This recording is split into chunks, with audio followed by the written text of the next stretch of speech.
Hermano, quiero invitarles a buscar en Lucas capítulo 17. Lucas capítulo 17. Vamos a leer solo dos versos en los que estará basado el estudio de esta noche. Lucas 17, verso 20 y 21. Preguntado por los fariseos cuándo había de venir el reino de Dios, le respondió y dijo: el reino de Dios no vendrá con advertencia, ni dirán helo aquí o helo allí, porque he aquí el reino de Dios está entre vosotros. Señor, gracias por tu palabra, gracias por poder estudiarla. Aquí estamos, Señor, pidiendo tu guía, la iluminación de tu espíritu para entender lo que tienes para nosotros en esta noche. Gracias por los hermanos que aquí están. En tus manos nos ponemos, en el nombre de Jesús. Amén. Bueno, el reino espiritual de Dios es el título del estudio de esta noche, continuando con esta serie del Evangelio de Lucas. Bueno, el reino de Dios es una realidad que comenzó a manifestarse, bueno, siempre es eterno, por cuanto Dios es eterno, pero se inició en el plano humano cuando Dios creó el mundo, ¿verdad? Y creó aquel paraíso donde colocó a nuestros primeros padres, Adán y Eva. Ese reino externo, visible, universal, se dañó por el pecado. No cambia la realidad de que sigue hoy Dios siendo rey y sigue su reino siendo universal, aun cuando los hombres no lo reconozcan. El debate del Señor con los fariseos en esta ocasión involucró un aspecto del reino de Dios que es el reino espiritual de Jesús. Ese reino del gobierno de Dios es lo que podría llamarse la esfera de la salvación, que incluye a todos aquellos que Él ha redimido. Hoy el reino existe de manera espiritual en el corazón de todos aquellos que reciben a Jesucristo como Señor y Salvador. Y aunque dije hace un momento que ese reino continuaba, bueno, ¿en qué sentido? Bueno, en que Dios reveló su autoridad sobre el reino universal, externo y manifestado físicamente a través de la revelación general que manifestó en la creación. Dios se dio a conocer cuando creó al mundo. Dios sigue hablando a la conciencia de los seres humanos con lo que se llama la ley moral escrita en el corazón y en la conciencia. Ahora Él da a conocer la naturaleza de su gobierno sobre el reino espiritual de una manera diferente. Ese reino espiritual interno, Dios se revela por medio de las escrituras. Así como Dios hace en el reino universal, Dios ejerce autoridad absoluta en su reino espiritual. ¿En qué sentido? En que Él soberanamente es quien determina quién entra y cómo lo hace. Dios ha establecido la manera para entrar a su reino espiritual, creyendo en el Evangelio de Jesucristo. ¿Quién entra? Todo aquel que se arrepiente y cree. ¿Cómo lo hace? Bueno, cada uno que ha llegado a este reino, que hemos llegado a este reino espiritual de la salvación, lo hemos hecho de manera diferente, ¿verdad? En el sentido de que en circunstancias distintas, cada uno de nosotros oyó el Evangelio y creyó. En este reino espiritual Dios tiene absoluto derecho, total poder, privilegio. Hace exactamente lo que desea por medio de su palabra. Por tanto, Jesucristo es Señor y Rey sobre el reino espiritual, así como lo es sobre el reino material, independientemente, como ya dije, que los hombres, los incrédulos, vivan en rebeldía contra Dios, como dice la Biblia, habiendo conocido a Dios a través de su revelación general, se han envanecido en sus propios razonamientos y el corazón del hombre se ha entenebrecido. Jesucristo es soberano sobre el universo, aunque todavía no se ha manifestado. Es soberano también sobre su pueblo. Ese gobierno externo y universal de Dios es directo. Su gobierno interno y personal también es directo a través de la morada del Espíritu Santo. A diferencia de su gobierno en el reino universal, el cual es directo, sin un mediador, Dios interviene en su gobierno sobre el reino espiritual por medio de agentes. Ha estado usando a través de la historia a hombres. Él proporcionó la revelación especial en la Biblia que lleva a las personas al interior de ese reino, específicamente el Evangelio de Jesucristo. Aunque ángeles participaron en la mediación de la ley, en su mayor parte Dios usó hombres. Entre ellos tenemos el primero, Adán, Noé, Abraham, Isaac, Jacob, José, Samuel, los sacerdotes, los profetas, los reyes de Israel, por ejemplo, David y Salomón. Dios canalizó su intervención a través de las naciones israelitas. Allí en Romanos capítulo 9, la palabra del Señor nos dice, Romanos 9, verso 4 y verso 5, que son israelitas, de los cuales son la adopción, la gloria, el pacto, la promulgación de la ley, el culto, las promesas, y de quienes son los patriarcas y de los cuales, según la carne, vino Cristo, el cual es Dios sobre todas las cosas, bendito por los siglos. O sea, Dios escogió un pueblo con el propósito de manifestar su nombre al mundo. Empezó por Israel y el propósito y el plan de Dios se extendió al mundo. Hoy la invitación de salvación sigue siendo al mundo entero. Aún sabemos que Dios no ha terminado con el Israel incrédulo, ¿verdad? Llegará un momento en que un remanente se volverá a Dios en los tiempos finales y ese reino universal que hoy podemos decir no se reconoce o no se ve, un día se hará visible en su manifestación externa, en lo que se conoce en la Biblia como el milenio. Ahora, en este tiempo en que Dios está obrando por medio de la iglesia, su reino es espiritual. Pero el mediador culminante, inigualable y glorificado de este reino espiritual es el Señor Jesucristo. Él es muy superior a los demás mediadores que han existido. ¿Por qué? Porque es Dios manifestado en carne. Dice la Biblia en Hebreos capítulo 1, verso 3, el resplandor de la gloria del Padre y la imagen misma de su sustancia. Y según Colosenses, donde hemos estado teniendo una serie de mensajes, en el capítulo 2, verso 9, dice que en él habita corporalmente toda la plenitud de la deidad. Además, Jesucristo es el mediador definitivo porque su muerte expiatoria en la cruz hace posible la reconciliación con Dios. En la primera carta a Timoteo, en el capítulo 2, en el verso 5, dice la Biblia, primera a Timoteo capítulo 2, verso 5, porque hay un solo Dios y un solo mediador entre Dios y los hombres, el Jesucristo hombre. Antes del nacimiento de Cristo, el ángel Gabriel le dijo a María en Lucas, en el capítulo 1, Lucas capítulo 1, verso 32 y 33, las siguientes palabras: este será grande y será llamado Hijo del Altísimo, y el Señor Dios le dará el trono de David su padre, y reinará sobre la casa de Jacob para siempre, y su reino no tendrá fin. Bueno, cuando Jesús esté reinando sobre el trono de David, lo hará de una manera física, visible, externa, universal. Como ya mencioné, en el milenio, allí comenzará el reinado de Cristo.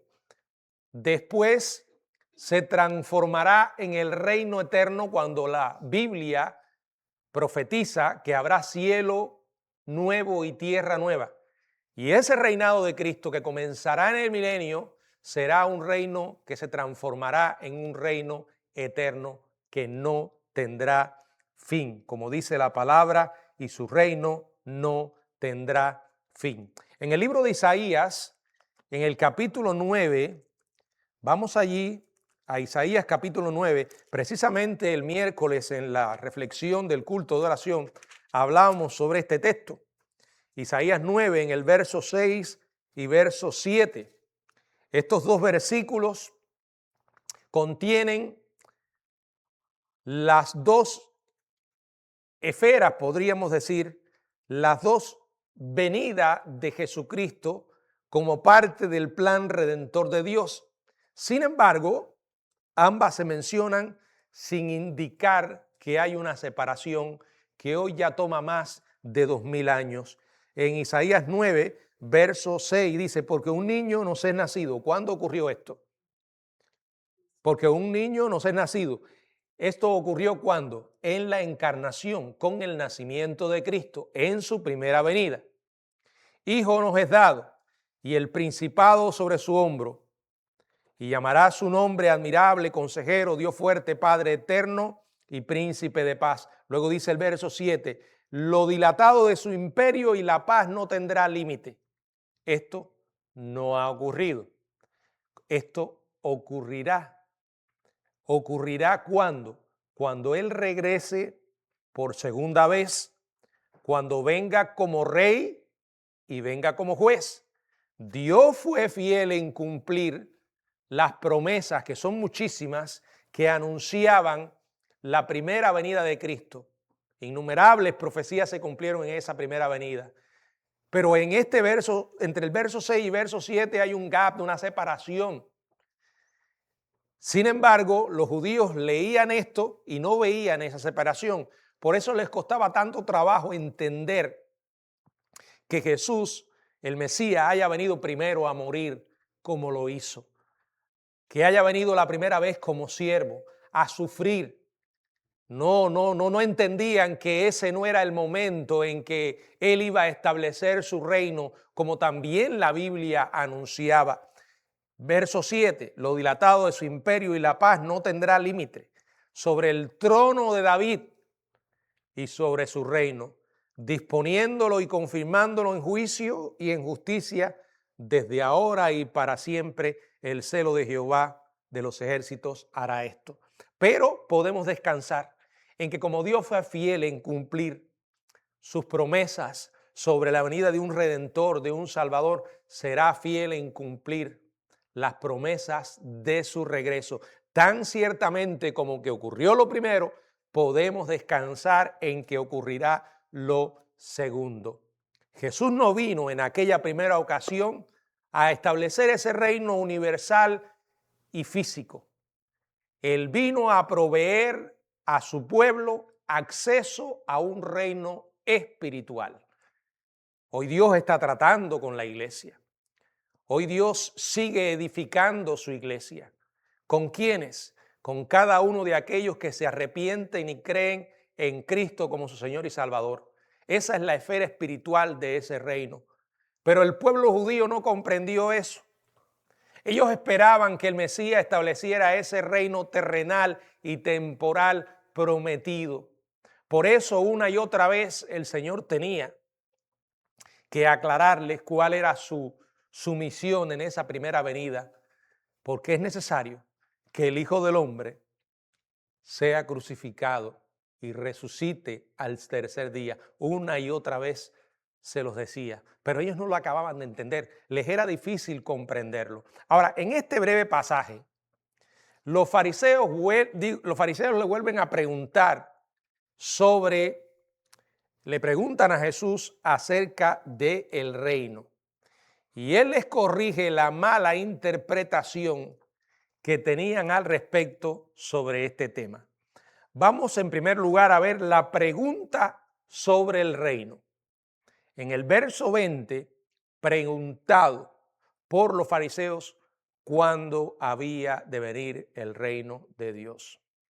Quiero volver a explicar, es importante que entendamos por qué esta idea estaba en la mente de los judíos.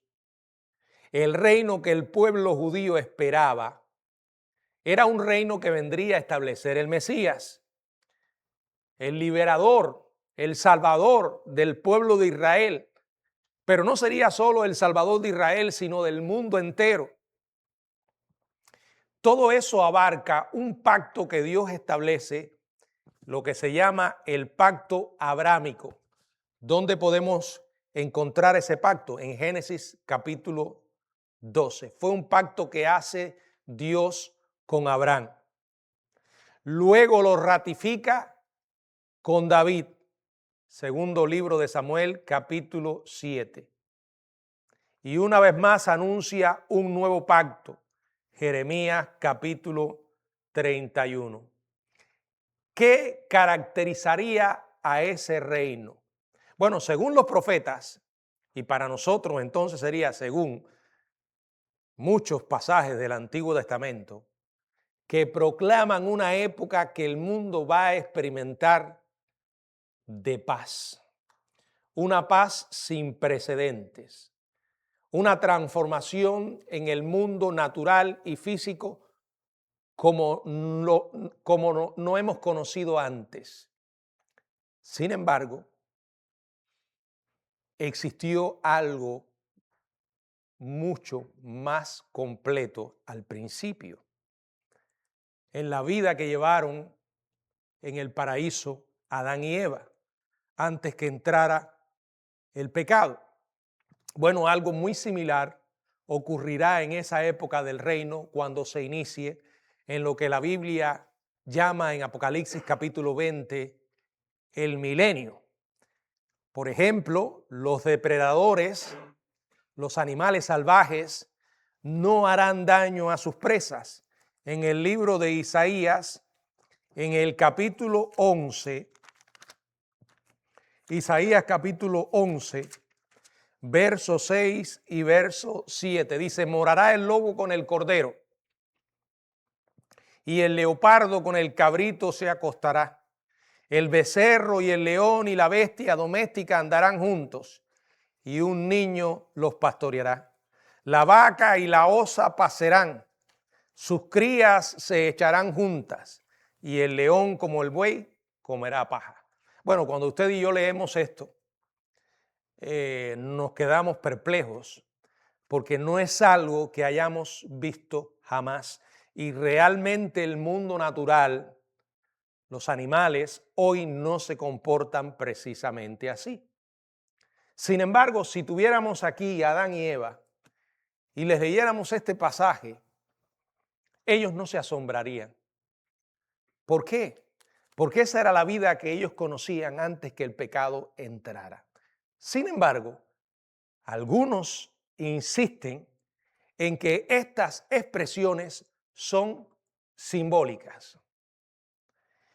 Bueno, ustedes me han escuchado que si en realidad, primero voy a aclarar, repetir, que todas las profecías que se proclamaron sobre la primera venida de Cristo tuvieron un cumplimiento literal. Todas las profecías que anuncian su segundo regreso deben ser tomadas exactamente igual. De la misma manera que nosotros interpretamos el resto de los temas bíblicos, de una manera literal. De la única manera que no los podemos interpretar literal es que ese sentido literal no tenga sentido. Entonces, si no tiene sentido, podemos usar entonces la interpretación simbólica. Pero estas proclamaciones de una vida pacífica en el mundo natural, entre los animales y los seres humanos, era exactamente la misma que existía antes del pecado. Dice: y el niño de pecho jugará, verso 8, Isaías 11:8, jugará sobre la cueva del áspid, y el recién destetado extenderá su mano sobre la caverna de la víbora. Quiero que entiendan que esta época del milenio que la Biblia proclama del reinado de Cristo, van a ocurrir grandes transformaciones y estas son algunas de ellas. Sin embargo, en la etapa inicial de este reinado, durante los 1000 años, todavía existirá el pecado. Según Apocalipsis capítulo 20, el diablo será atado por 1000 años junto con los demonios, pero el hombre seguirá teniendo una naturaleza pecadora y seguirá pecando hasta que se cumplan esos 1000 años, como dice Apocalipsis, el diablo sea destruido y entonces Dios establezca cielo nuevo y tierra nueva y continúe su reinado por toda la eternidad en un mundo sin pecado. Ahora, hay otros pasajes que también nos dan más detalles sobre esta época. La topografía del planeta cambiará drásticamente. Por ejemplo, el Monte de los Olivos se partirá en dos, Zacarías 14:4. El reino del Mesías se caracterizará por un tiempo de paz. Por ejemplo, en el libro de Isaías, en el capítulo 32, verso 17 y verso 18, dice la Biblia, y el efecto de la justicia será paz, y la labor de la justicia reposo y seguridad para siempre. Y mi pueblo habitará en moradas de paz, y en habitaciones seguras, y en recreos de reposo. En el libro de Miqueas, también en el capítulo 4, verso del 2 al 4, será además una época de gozo, Isaías 61, verso 7 y verso 10. Perdonen que mencione los versículos, no los puedo leer porque estoy tratando de resumirles este tema y volver a la idea del reino espiritual. Será una época de gozo, Isaías 40, del 1 al 2. Será una época de prosperidad, Amós capítulo 9, 13 y 15. Será una época de salud, en Isaías 35.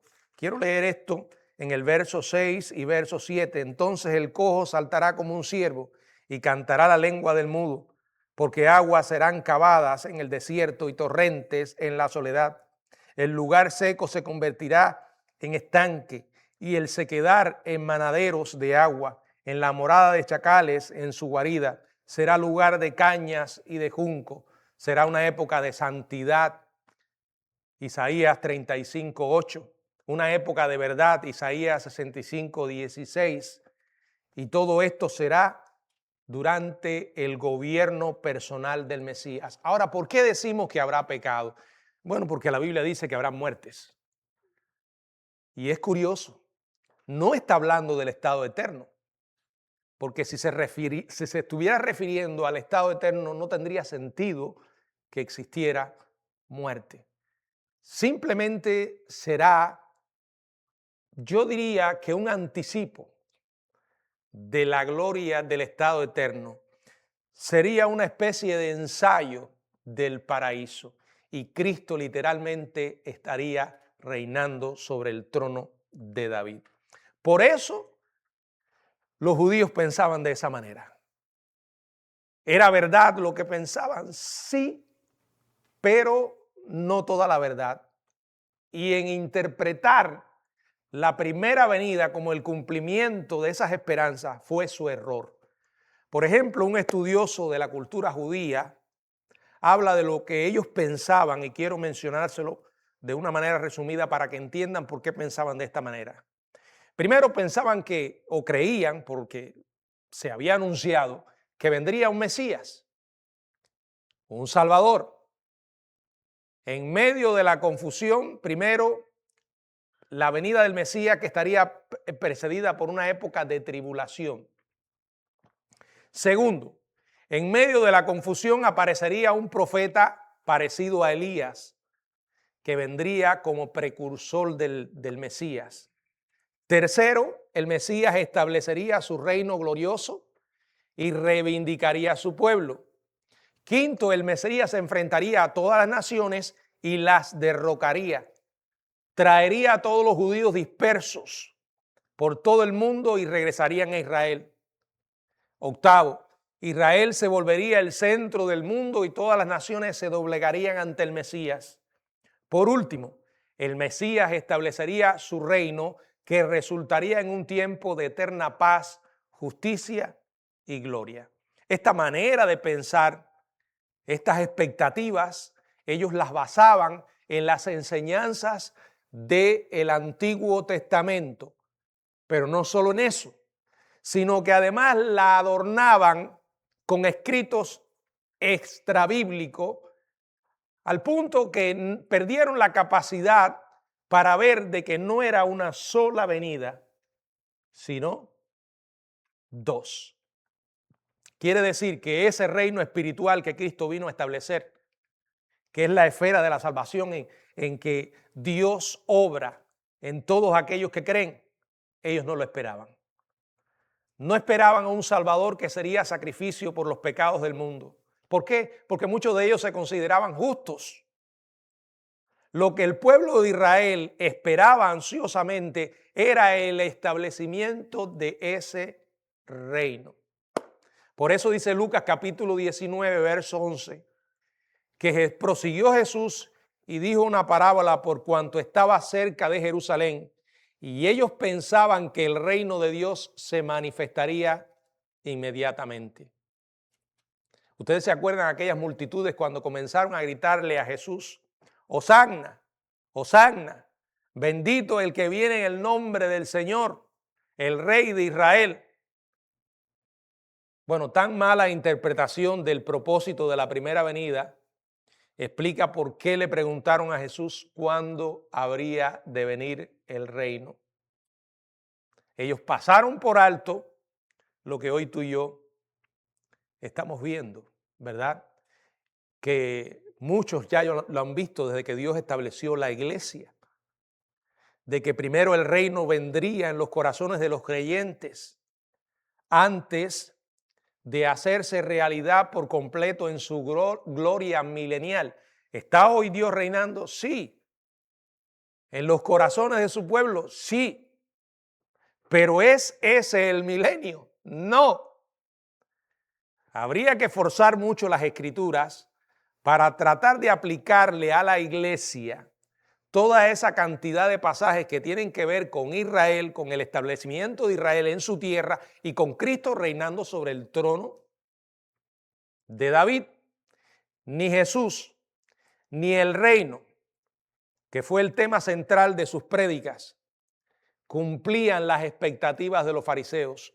Por eso no podían procesar muchas de sus enseñanzas. Primero, Jesús llegó, afirmó ser un rey, pero no tenía la coronación ni el comportamiento de un rey según los criterios humanos. Su comportamiento, la proclamación de su muerte que después se realizó para ellos eran ¿qué? Locura. No las podían entender. Miren, Jesús nació en las circunstancias menos probables, siendo quien era. Nació en una condición humilde, en un establo con un pesebre como cuna. Los primeros visitantes, pastores humildes, y los pastores eran considerados inmundos. Incluso cuando los magos, los sabios del oriente llegaron, su visita fue privada. Además, Jesús se crió en una aldea, la aldea de Nazaret. Era como decir, bueno, una aldea despreciada. Para decirle a alguien que era de Nazaret era como una ofensa. Los fariseos pedían constantemente que Jesús diera señales espectaculares, catastróficas en los cielos y en la tierra, relacionadas con la venida del Mesías. ¿Ocurrirán esas señales? Sí. ¿Cuándo? Bueno, según la enseñanza de Jesús en Mateo capítulo 24, cuando Él regrese físicamente por segunda vez. Cuando no lo hizo, ellos se negaron a creer. Lo calumniaron, trataron de desacreditarlo y por eso una y otra vez le rechazaban. Y estas preguntas que le hacen sobre el reino no eran para nada sinceras. Ahora, ¿cómo Jesús le responde? Dice el verso 20, le respondió y dijo, el reino de Dios no vendrá con advertencia. Y luego dice en el verso 21, ni dirán helo aquí o helo allí, porque aquí el reino de Dios está entre vosotros.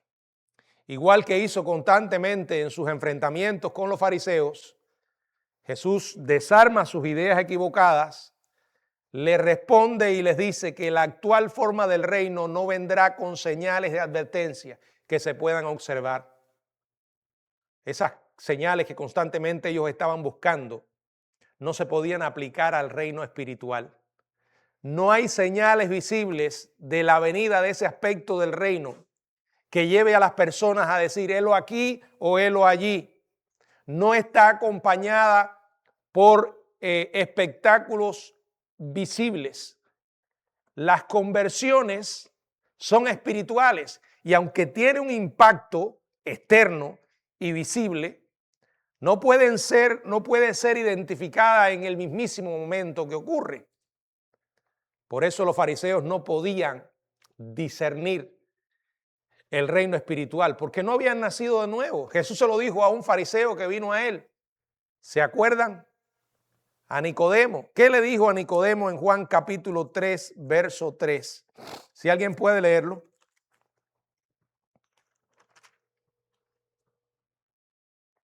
Había un hombre de los fariseos que se llamaba Nicodemo, un principal entre los judíos. Un principal entre los judíos.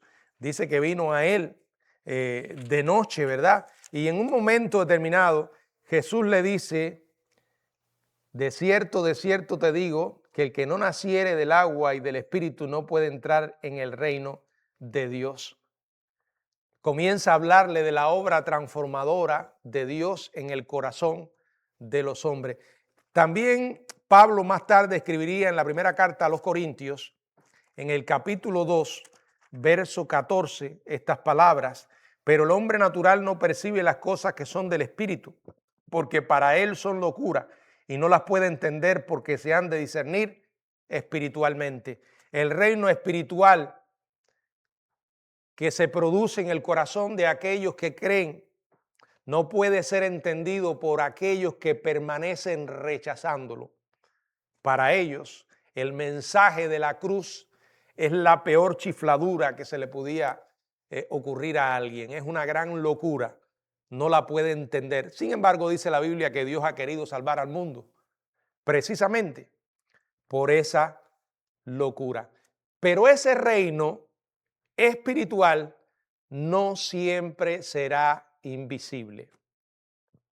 Bueno, en primer lugar, Dios ha prometido que vendrá por su iglesia. Y aunque algunos llaman a este evento el rapto secreto, lo menos que va a tener es de secreto. ¿Qué es el arrebatamiento? Bueno, es cuando el Señor venga por su iglesia, que es parte del reino.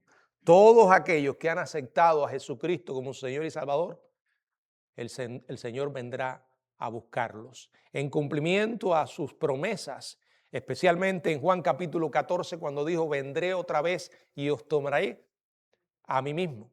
El mundo entonces estará muy consciente de que ese reino se manifestó, ¿cómo? En la desaparición de millones de seres humanos de la faz de la tierra.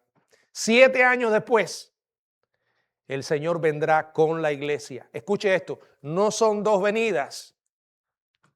Solo hay dos venidas de Cristo. La primera cuando vino como siervo y la segunda cuando vendrá como rey. Pero esa venida, esa segunda venida será en dos fases.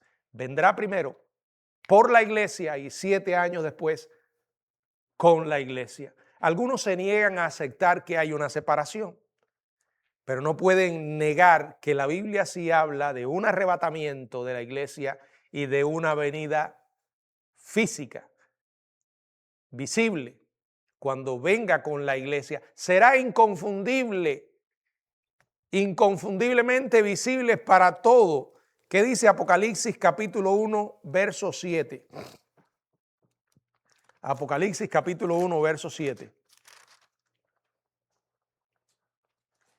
He aquí que viene con las nubes y todo ojo le verá, y los que le traspasaron, y todos los linajes de la tierra harán lamentación por él. Sí, amén. Y luego si vamos al capítulo 19 de Apocalipsis, se vuelve a describir esta segunda venida de Cristo como rey.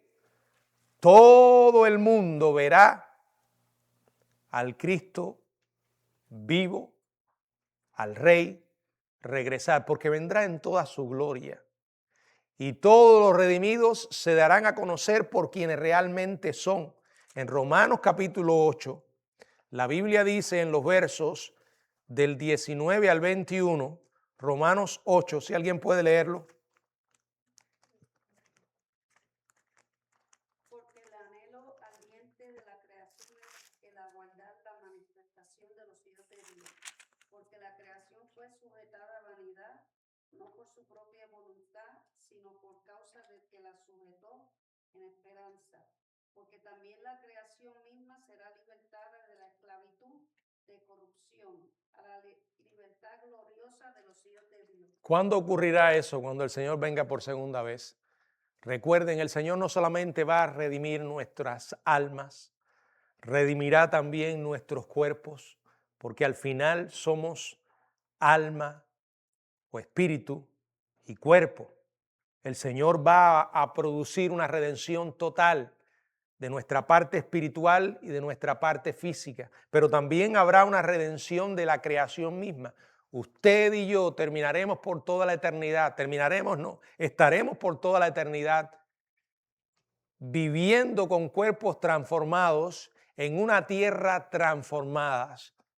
O sea, la creación misma será transformada. En 1 de Juan capítulo 3, en el verso 2, dice la palabra: amados, ahora somos hijos de Dios y aún no se ha manifestado lo que hemos de ser, pero sabemos que cuando Él se manifieste, seremos semejantes a Él, porque le veremos tal como Él es. Mientras esas profecías no se cumplan, hoy el reino está entre vosotros, extendiéndose de forma invisible a medida que más y más personas se añaden a la salvación. Invisible porque realmente ningún ser humano puede saber con exactitud quién es cristiano y quién no lo es. A veces nos lanzamos y lo que estamos haciendo, nos lanzamos a emitir criterios sobre otras personas y lo que estamos haciendo es lo que la Biblia dice: no juzgues. ¿Por qué? Porque el único que tiene la capacidad para mirar el corazón es Dios. ¿Quiénes verdaderamente han creído y quiénes no? Dios lo sabe. Él conoce a los que son suyos y un día vendrá por ellos. Dios va haciendo su obra en un mundo que en su mayoría permanece en rebeldía y en incredulidad. Pero mientras tanto el evangelio se sigue predicando. La buena nueva de salvación se sigue extendiendo y muchas personas van siendo transformadas. El Señor Jesucristo dijo: he aquí, hablando del reino, he aquí, presenta la sorprendente declaración del Señor de que el reino de Dios está entre vosotros. Aquí Él emplea el pronombre vosotros en un sentido amplio, se emplea en el más amplio sentido nacional. Aquella multitud a la que Jesús le estaba hablando, aquella multitud que le estaba escuchando, estaba compuesta e iba desde los fariseos, que rechazaban rotundamente a Cristo, los curiosos que no estaban comprometidos, hasta los verdaderos discípulos. Él estaba reforzando la idea de que su reino es espiritual hoy e interno y que no se manifiesta por señales visibles. Hoy podemos decir lo mismo. Entonces, ¿por qué se caracteriza ese reino? Bueno, Pablo escribió a Romanos capítulo 14, verso 17 y dice que el reino de Dios es justicia, paz, gozo en el Espíritu Santo. Bueno, ciertamente que estas cosas llegan a manifestarse, pero cuando están en la vida de una persona, nosotros no la podemos distinguir porque es resultado de la obra de Dios. Repito, a medida que esa persona comienza a obrar en fe, su impacto se hace manifiesto, pero no todo el que usted ve obrando lo hace motivado por la transformación espiritual que Dios hace en su vida. Hay personas que tienen distintas motivaciones para hacer las cosas. El Espíritu Santo viene a morar en los creyentes. Jesús dijo en Juan capítulo 14, verso 23, el que me ama, mi palabra guardará, y mi Padre le amará, y vendremos a él y haremos morada con él. Bueno, ese mensaje del reino espiritual se convirtió en el mensaje de la iglesia primitiva. Durante los 40 días entre la resurrección y la ascensión, Él los preparó para predicar ese mensaje. En Hechos capítulo 1, en el verso 3, dice que estuvo hablándoles acerca del reino de Dios. Felipe, en Hechos capítulo 8, verso 12, el evangelista, dice que anunciaba el evangelio del reino de Dios. En Éfeso, en Hechos 19, verso 8, dice que entraba Pablo en la sinagoga. Habló con denuedo por espacio de 3 meses, discutiendo y persuadiendo acerca del reino de Dios. Una y otra vez se hablaba del reino de Dios. Escribiendo a los Corintios en el capítulo 6 de la primera carta, les advirtió que los injustos no heredarían el reino de Dios. O sea, fue un tema central en la enseñanza apostólica, bueno, en la predicación de la iglesia primitiva y en la enseñanza apostólica. Hoy ese reino sigue expandiéndose. Nosotros continuamos proclamando ese evangelio del reino, pero llegará un día en que ese reino se manifestará de manera visible, externa y universal. ¿Cuándo? Ya lo mencioné al principio. Tomará su forma en el reino milenial cuando comience Cristo a reinar después de su segunda venida. Al final de esos 1000 años, el reino milenario se transformará y se unirá al reino eterno en el que Cristo reinará por los siglos de los siglos. La idea es esta: una vez que Cristo comience a reinar, cambiará de forma, pero nunca terminará o se interrumpirá. Esa es la esperanza, el regreso de Jesucristo, cuando por primera vez la humanidad conocerá al verdadero Rey justo. En otras palabras, hermanos, la esperanza de este mundo es hoy el Evangelio de Jesucristo. No hay mejor mensaje que entregarle a alguien que el mensaje del Evangelio. De hecho, Evangelio significa buena nueva. La verdadera noticia, la más grande que uno puede escuchar, es el Evangelio. Es ese mensaje que dice: si te arrepientes de tus pecados y crees que Cristo murió en la cruz por ti, fue sepultado y resucitó, Dios te perdona y puedes tener una relación con el Dios vivo. No significa una promesa de inmunidad en el presente contra sufrimiento, adversidades, no, porque Jesús mismo lo enfrentó y todos aquellos que le siguieron y creyeron en él, tanto en el Antiguo como en el Nuevo Testamento, enfrentaron dificultades. Pero la promesa es que en medio de todas esas dificultades pueden contar con la presencia del Dios vivo, que en ocasiones puede librarte, pero no siempre lo hará. ¿Por qué? Porque la esperanza del creyente no es solo para el presente, va mucho más allá de la muerte. Tenemos la esperanza de una vida eterna con Dios en el cielo.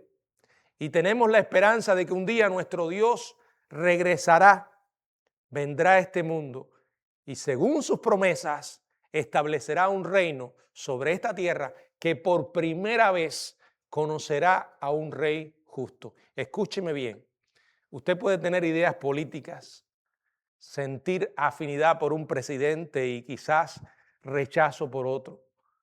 Usted, como yo, puede tener opiniones sobre diferentes sistemas políticos, pero de lo que sí tenemos que estar seguros es que ningún hombre ni ningún sistema político va a resolver los verdaderos problemas del hombre. No habrá sistema perfecto. ¿Por qué? Porque hay pecado.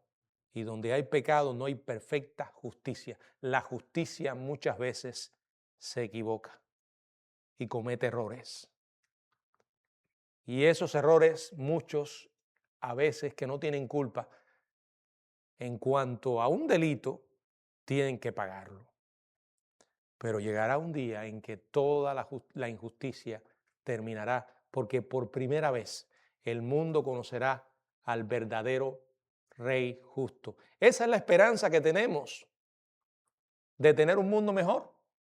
Por eso, aunque desaprobamos aquellas cosas que Dios condena y damos nuestro apoyo a aquellas cosas que Dios aprueba, para que puedan establecerse en leyes y el ser humano pueda vivir bajo esas leyes de mayor moralidad, de mayores valores, la verdadera esperanza de tener un mundo mejor no viene en sentido horizontal.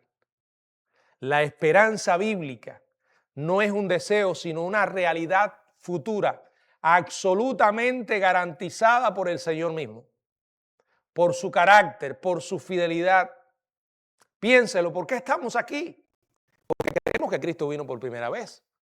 Porque si no creyéramos que Cristo vino por primera vez y que aquel que vino por primera vez es el Salvador, aquel que pagó por nuestros pecados, aquel que fue sepultado y que resucitó como Él había anunciado, si no creemos eso, ¿qué hacemos aquí? Estamos perdiendo nuestro tiempo. Estamos aquí y no solo estamos aquí, sino que vivimos por esa fe. Y no solo que vivimos, que estamos dispuestos, si las circunstancias lo demandan, a dar nuestra vida por nuestra fe. Porque creemos que todo eso se cumplió.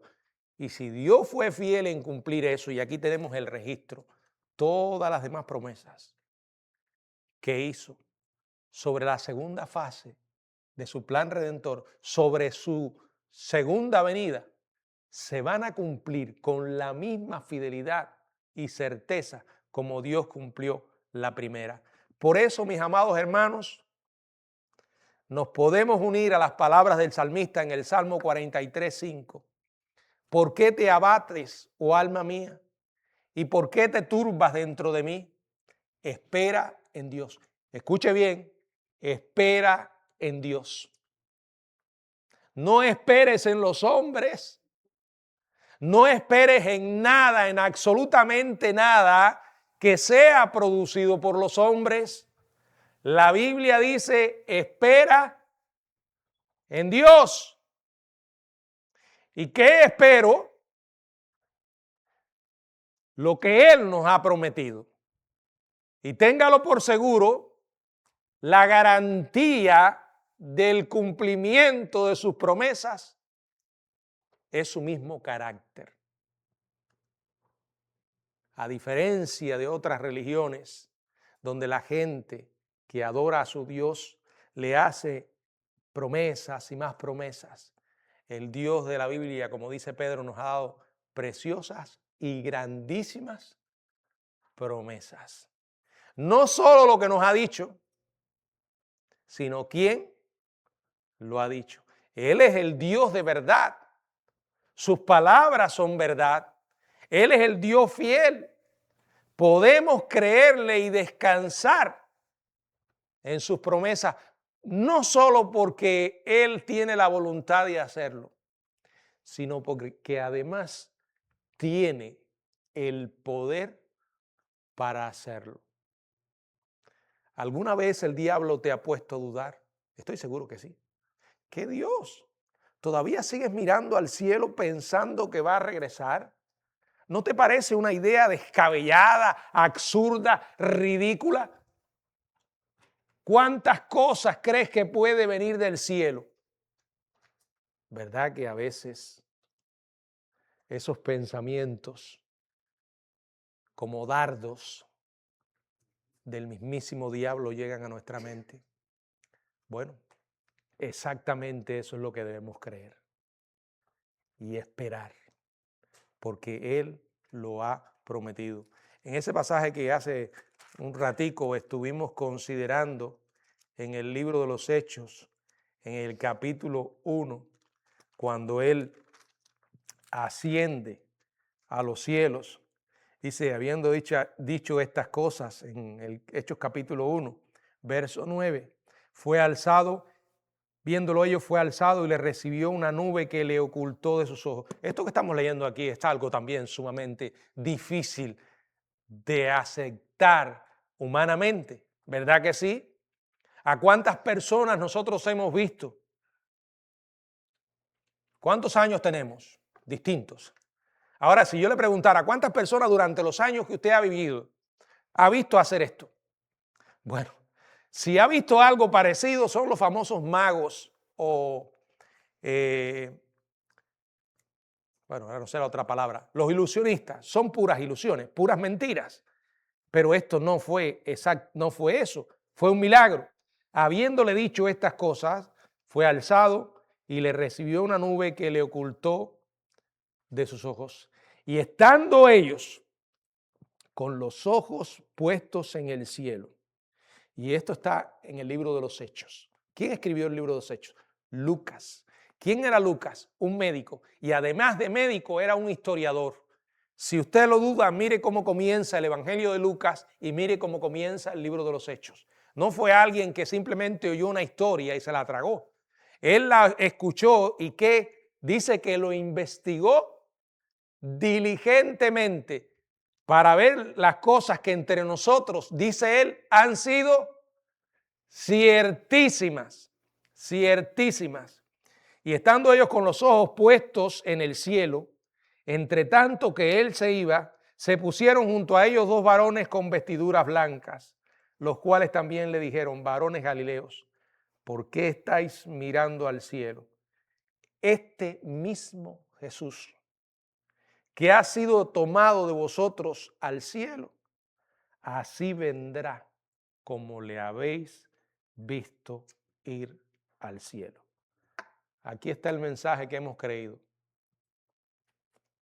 Todo lo primero que sucedió, aquí está y lo creemos.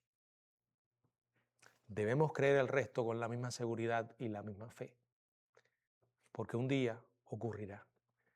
Si no tenemos vida para verlo de este lado, lo vamos a ver por la eternidad, cuando crucemos por el umbral de la muerte con nuestro Señor Jesucristo. Que Dios nos ayude a tener esa esperanza. Solo de Él y nada más que de Él nos viene esa esperanza.